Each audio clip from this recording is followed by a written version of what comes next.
Number of faecal coliform, এটা বলে ওরা বলে এমপিএন, মোস্ট প্রবাবল নাম্বার, এক ধরনের ব্যাকটেরিয়া, সেটা সংখ্যায় কত আছে 100 মিলিলিটার জলে হিসেব করা হয়। এই জলটা কত 500 ml, এর 1/5, 5 ভাগের 1 ভাগ। এতে যদি ম্যাক্সিমাম নাম্বার 500 হয় তাহলে বলবে এই জলে তুমি স্নান করো, তোমার ক্ষতি হবে না। কত আছে আপনাদের আমি শুনিয়ে দিই। আমার হিসেব নয়, সেন্ট্রাল গভর্নমেন্টের সেন্ট্রাল পলিউশন কন্ট্রোল বোর্ড আছে। দেবপ্রয়াগে পাওয়া যাচ্ছে 9650। এটা চলতে যাবে না, আরো পরে আমি আসছি। তাহলে আপনি ঋষিকেশে গিয়ে একটু ভালো হয়ে যায়, গঙ্গা বললাম না নিজেকে সবসময় শুদ্ধ করে, ঋষিকেশে গিয়ে 93, হরিদ্বারে সেটা আবার খারাপ হয়ে গেল, 50,000 ছাড়িয়েছে, প্রায় 51,000 হরিদ্বারের আগে। যেখানে আপনি স্নান করছেন, যেটা 500 টাকার কথা সেটা 50,000 ছাড়িয়ে গেল। কানপুরে 1,51,000। আর এলাহাবাদে সে আবার একটু ভালো হয়ে আবার খারাপ হচ্ছে।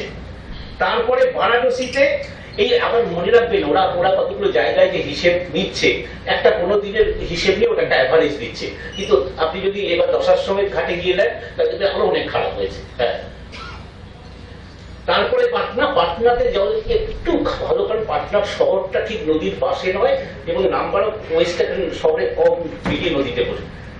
সবচেয়ে খারাপ আমার কলকাতা, সেন্ট্রাল পলিউশন কন্ট্রোল বলছে যেটা 500 টাকার কথা সেটা আছে 2,47,000।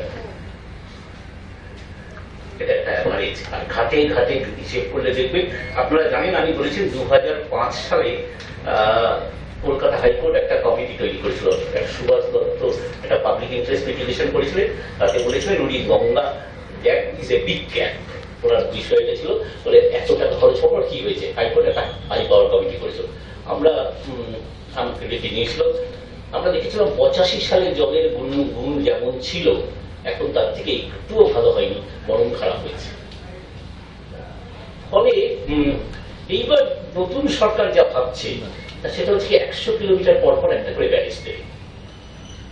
সেটা হচ্ছে এলাহাবাদ থেকে হলদিয়া পর্যন্ত, আপনারা বোধহয় দেখতে 100 কিলোমিটার পর পর একটা করে ব্যারেজ দেওয়া হবে।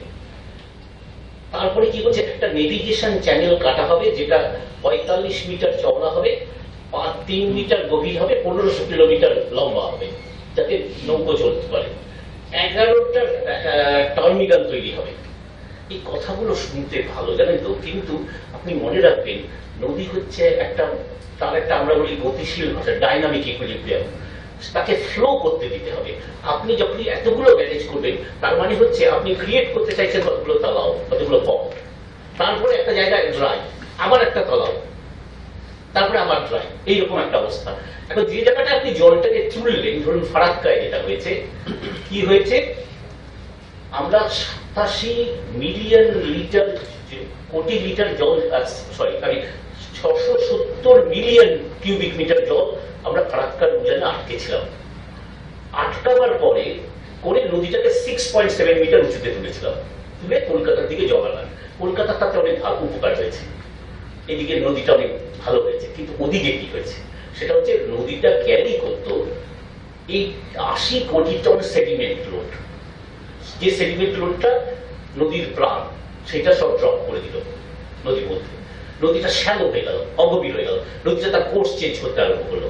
500,000,000 পিপুল, নদী এমন ভাবে করছে 500,000,000 পিপুল, 5 লক্ষ লোকের ঘর বাড়ি নদীতে তলিয়ে গেল। আর কি হলো, যে ট্রিবিউটারি গুলো নদীতে আগে এসে রং করে মিশত অন্য নদীগুলো, এই নদী ফুলে উঠেছে আর সে মিশতে পারছে না, ফলে ওদিকে ফ্লাড হয়ে যেতে আরম্ভ করলো। এত বড় নদীকে নিয়ে, মানে এত বছর ধরে, আপনি যদি জওহরলাল নেহরু লেখা পড়েন, তিনি ডিসকভারি অফ ইন্ডিয়াতে বলছেন যে এই নদী লাইফ লাইন অফ ইন্ডিয়া। এর সভ্যতাকে লালন করেছে, এর ইতিহাসকে লালন করেছে। এই নদীকে যত মানে ল অফ বলু, আমি সংস্কৃত ভালো পড়তে জানি না, সেটা ইংরেজিতে ট্রান্সলেশন বেরিয়েছে, পেঙ্গুইন ছেড়েছে অনেকগুলো তিনি বিধিনিষেধ আরোপ করছেন সমাজের উপরে। তার মধ্যে একটা বিধিনিষেধে বলছেন, he who dams the river should be excluded from the society. যে নদীকে চলার পথে বাধা দেবে তাকে সমাজ থেকে বহিষ্কার করো, কারণ নদী যদি না থাকে তোমার এই সভ্যতা থাকবে না। ফলে আমার কিরকম ভয় ভয় করে যে সরকারকে বিজ্ঞান শেখানো খুব কঠিন। সরকারকে বিজ্ঞান না শেখাতে পারলে, আমি নানান রকমের সরকার দেখেছি, তাদের কিছুতেই বুঝতে চায় না, তার কতগুলো পলিটিক্যাল ইন্টারেস্ট থাকে। আমার মনে আছে 2002-তে যখন ইন্ডিয়া গভর্নমেন্ট ডিক্লেয়ার করলো যে সারা দেশের নদীগুলো সব জুড়ে দেবো খাল কেটে, কোনো জায়গায় দেশ জুড়ে বন্যা থাকবে না, খরা থাকবে না। অ্যাপারেন্টলি আমরা শুনতে খুব, কিন্তু এর আমরা বলছিলাম দেখুন নদীকে যদি না বইতে দেন আপনি, তখন 10 জন সায়েন্টিস্ট, কালাম সাহেব তখন প্রেসিডেন্ট, তার কাছে গিয়ে বলেছিল কি বলছেন আপনার ডকুমেন্টে লেখা হচ্ছে ওয়াটার গোয়িং টু দি বে of Bengal is being wasted, যে জল সমুদ্রে বয়ে যাচ্ছে সেটা নষ্ট হয়ে যাচ্ছে। হ্যাঁ, অতএব ওই জলটাকে আমার কৃষি ক্ষেত্রে দিতে হবে।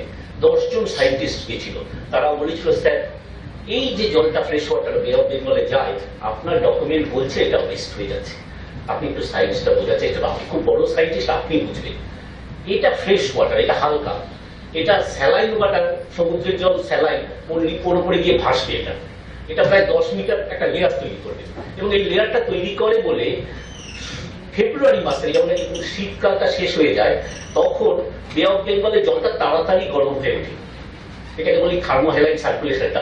আরব সাগরের থেকে এটা তাড়াতাড়ি গরম হয়, কারণ এখানে এতগুলো গঙ্গা, ব্রহ্মপুত্র, কাবেরী, গোদাবরী, মহানদী, অনেকগুলো নদী গিয়ে পড়েছে, ফলে এই 2 টায়ার সিস্টেমটা তাড়াতাড়ি গরম হয়। আর এটা গরম হয় বলি সাউথ ওয়েস্ট, দক্ষিণ পশ্চিম মৌসুমী বেগ এখানে আসে, আপনি জলটাকে সরিয়ে নিন, আপনি দেখবেন দক্ষিণ পশ্চিম মৌসুমী ঘুরে গেছে।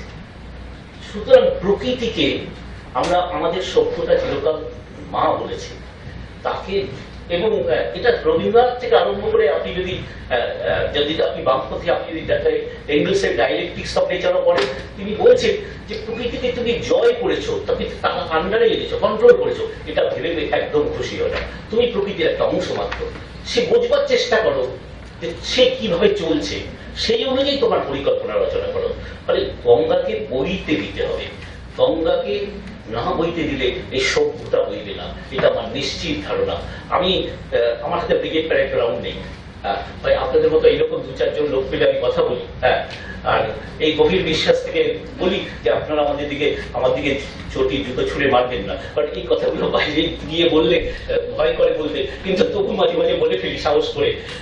আমার বিশ্বাস যে একদিন মানুষের প্রতি যদি চেতনা জাগাতে পারি আমরা গঙ্গাকে বাঁচাতে পারবো, আর যদি না পারি তাহলে আমাদের সন্তানরা বাঁচবে না। ভালো থাকবেন সকলে, নমস্কার। अगर गंगा के बचाते पारबो তাহলে আমার সন্তান থাকবে। তাহলে আমরা খুব বড় কথা বলে দিলাম, আমার ভবিষ্য চাই, পিঠি চাই, তাকে ভালোবাসা চাই, তাহলে গঙ্গাকে বাঁচাতে হবে। আপনারা শুনলো, ডকুমেন্টারি দেখলো,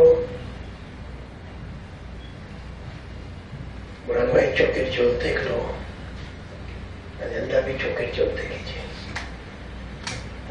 যাই হোক, এখন আমরা যে দুটো গঙ্গাকে নিয়ে প্রোগ্রাম হচ্ছে, আমরা সোজা ওখানে চলে যাব। আগে আমি অঞ্জনাজিকে রিকোয়েস্ট করবো, গায়ত্রী তরবার দিয়ে ও গঙ্গাটা কি করতে চাইছি, তার মধ্যে আমরা কিভাবে সহযোগ করতে পারি। সেদিন গায়ত্রী পরিবারে প্রোগ্রামে আমি কোনো মন্দিরে গিয়েছিলাম, এরা গঙ্গাকে গায়ত্রী তো আছে, তারপরে প্রথম একে ভেবেছি, খুব ভালো চিন্তা ভাবনা চলছে। আমি অঞ্জনাজিকে